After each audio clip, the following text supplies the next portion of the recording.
Talk with Kay. I just left storage, and as you can see, I'm pretty much holding my phone as I drive, so I guess I'll be doing the old school way. So if you see me being like, oh yeah, I'm talking right now, I'm trying not to do that the old school. I guess some people probably say it's the what they call it, the boomer way, like in the camera. Hey, how you doing? Everything's fine. Yeah. I better stop because I can't hold my, I have to hold my camera because hold my phone. Long story short.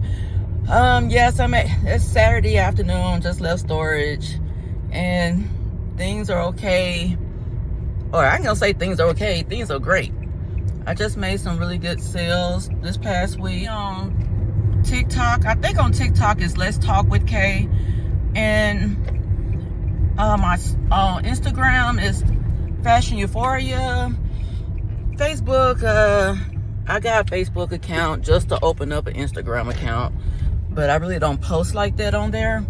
So, but I sold some really gorgeous Tory Burch sandals for a full price, new without tags, but excellent condition. And I also sold a gorgeous Cynthia Raleigh.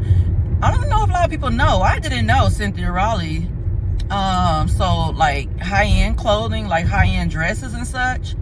So I do accept reasonable offers. You know, if you see a price, I try to price reasonably to people so people can, you know, be more attracted to buying something from my store. But at the same time, I'm not giving away stuff. I mean, some people do try it. Some people do try it. Cause cause I'm gonna say this, I really stopped sourcing because I live in New Mexico. Yeah, you can find good things, but I'll be sourcing all day and probably buy like 10 items. And the thing is I hope I didn't break my nail. And yeah, I'm doing, this is kind of unprofessional looking right now, but cause I'm holding my phone. But with what I was gonna say, yeah, because I do my research. I don't source, like I was mentioning, I don't source items really no more because the items in the thrift stores is ridiculously high in my opinion for a reseller. And honestly, I think they kind of high for regular buyers in the store. It seemed like Goodwill and all these other stores saw us resellers and like, oh, they making some money off of online. So instead of running their store, operating their stores like, or based off of their motto or based off of their vision or whatever they call it in business, it's like, okay, now it's time to run them up from that and go and act like we resellers now. So now they selling their stuff a lot more expensive. And I honestly think, I know I'm about to go off on a tangent, I feel like it's going to backfire on them if it hasn't already, because it's like, okay, now you're going to be running off your regular customers because they're going to be complaining. Because I'm like, hell, I can buy something new at Target. I ain't going to say Target, but Walmart, because Walmart and probably Target raising their prices. So I'm like, I might as well buy something brand new, nice at Walmart versus buying something that's not new and go at Goodwill. Because when I think of an average Goodwill shopper buying for themselves or whatever, or Salvation Army, they're not looking to try to buy the latest brand or the latest trend or anything like that. They just trying to buy stuff to have clothes or whatever to wear. You know, something that looks decent. Maybe they got out of a abusive relationship or something and they need some clothes to work, get back in the workforce or whatever. They just want something nice. I mean, seriously. And it seemed like they racking up their prices, and then you have resellers. I'm like, we're not as dumb as these corporations think. And I know me for a fact, I have a finance degree. I have a business degree, a master's in finance. So I'm looking like, dude, I'm not going to be selling a pair of quote unquote Levi's jeans.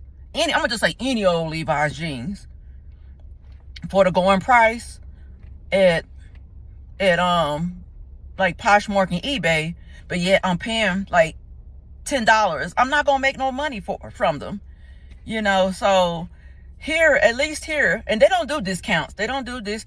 And I haven't shopped at the, what you call it, the bins, because we have a one bins here that I just recently found out about. They only open a certain amount of hours and stuff. And I'm like, dude, this is New Mexico. This is not like the fashion capital of the world.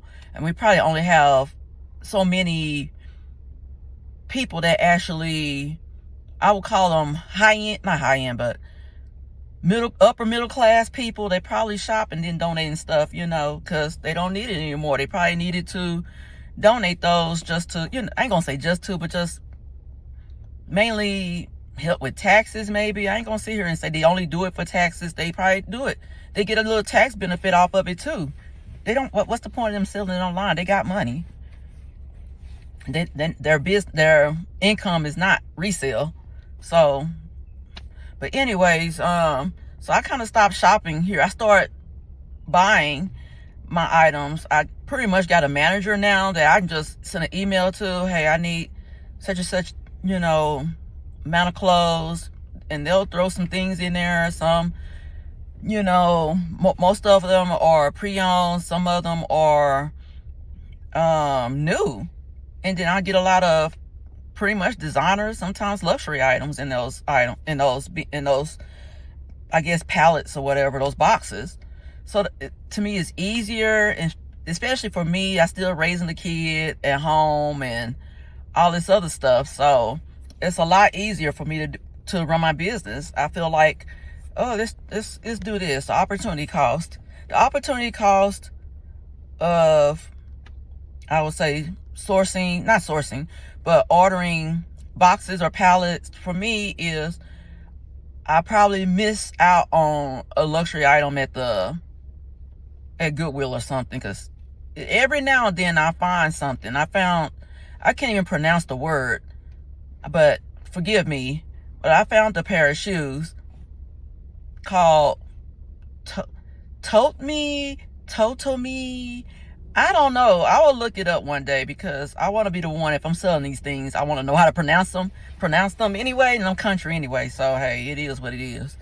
But I found a pair of shoes, and of course, the average Goodwill buyer, the average Goodwill manager, any other, that can represent any other thrift store. They don't know that brand. Hell, I didn't really know that brand, and caught onto it is, I listen to other YouTube creators, as far as in the reselling world, they kind of mention certain brands and to look out for. But besides that, honestly, with this brand, I didn't know the logo or anything. All I saw was a nice pair of like sandals or slingbacks. I can't remember right now. And I was like, these are gorgeous. And let me look. And I think I was in that store on those shoes for about close to 10 minutes. Because I didn't know the brand. I didn't recognize the brand. I didn't recognize the logo. Really didn't know the brand. And I looked, did some searching on Google. And I'm like, wait a minute, these are, I heard this brand. This is such and such. And I did a quick, I guess, research or authentication in the store. And, I'm like, oh, these are nice. These are authentic. These are real. So I end up listing them, and I think I sold them for almost $300, if I'm not mistaken. And I'm like, and I paid like $9 for them. So that's kind of my opportunity cost. But at the same time, how long do I want to be running around the city, going to all these stores, and then probably more than likely go to Santa Fe and then look at other stores, consignment stores. And then if I want a certain number of items to sell, that means that's going to probably be a 2 or 3 day process. And then at the end, I probably buy like 30 items. To me, it's not even worth it. And if it's luxury items, I'll probably buy, let's say I'm specifically searching for luxury items to sell at Goodwill. Not Goodwill. So I'm searching for items at Goodwill, at consignment stores, but mainly thrift stores that I know can sell really, really for a lot more. And I can get a reasonable profit for that item. I'm going to be searching probably for 3 days or more, and probably end up buying like 5 items. That's not worth it to me. That's the opportunity cost, in business lingo. So I'd rather just buy boxes, get a whole lot of nice things, and if I do get a few things that's like fast fashion type of stuff, I can just send it off to a buy sell trade and pretty much get like a small profit for it, because I'd rather do that versus listing it and then not really get nothing for it, or just gonna be sitting there forever and ever. Basically, it's gonna be sitting there forever and ever and ever and ever, so I won't get any money. That's kind of how I run it. It's like money to me. And I like fashion. I kind of still have my sense of what's popular or not. I don't think it's as strong as it used to be, because I was really in fashion then. I was like, I always wanted to look at the Met Galas and the, I was always I'm going to be telling my age, but when you had like hard copy magazines, I go through those. High fashion modeling, I always looked and like, oh, those are so cute. Those are so nice. What they weren't. I always been that. And even as a kid, I would say before middle school, before the dark days, when I had to wear dresses and all that type of stuff, when I was able to wear whatever I wanted to wear, basically, long as it's, I guess that's the going word, demure, which I've been doing that word since I was a kid, basically. So I'm like, I set my own trends. I ain't look to see what other kids were wearing. I'm like, oh, I like this. It remind me of such and such wore in a video. And then other kids were basically like, okay, let me put that on because, hey, that looks cool. So that's kind of, so now it's kind of like I'm older now. I kind of still, I guess because I have a young kid at home, and then, my oldest daughter was living with me at the time, and I kind of knew what was kind of in, and then just paying attention, just going on blogs, going YouTube, TikTok, just kind of seeing what's in, just keeping my ear on the street, out in the streets, if you know what I mean. So yeah, so I'm getting ready to go ahead, ship these items off. I'm gonna go ahead and go to the gym for about 45 minutes. I don't stay very long. I'll be lucky if it's like 12:50 right now in my time. So I might go to the gym. I may not. I'm more than likely will just drive to the gym, do my little elliptical, maybe do some little strength training. I have been losing weight. I would say right now I'm 162. It's like, I put it this way. Maybe, what if I look at it or not, doesn't matter. I'm 44, about to be 45 in a few weeks. And I am kind of going through menopause. Most of it is medically induced because of other things that was going on in my body, fibroids. But I feel like, but I'm still at that age, so hormones, all that stuff. So basically, my lowest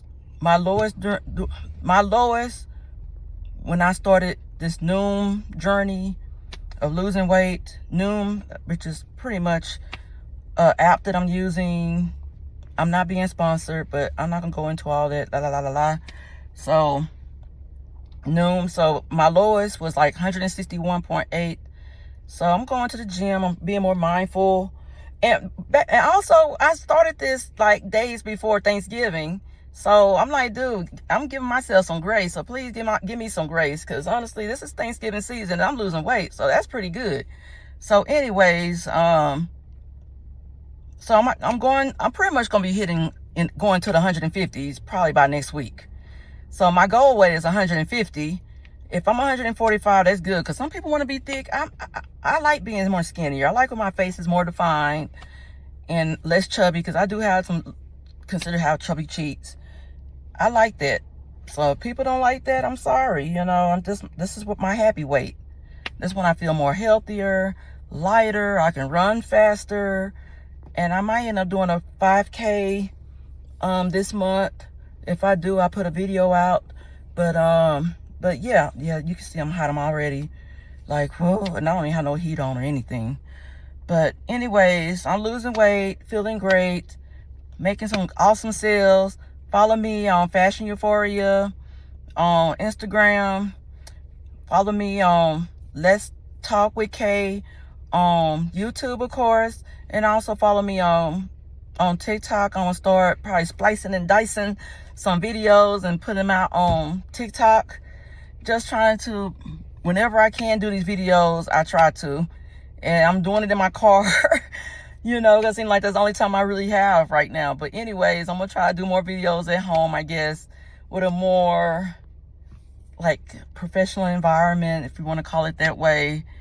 And I'll talk to you later. Have a great weekend. Have a great week. Whatever day or week you are, weekend, whenever you're listening to me right now. And I'll talk to you soon. Bye-bye.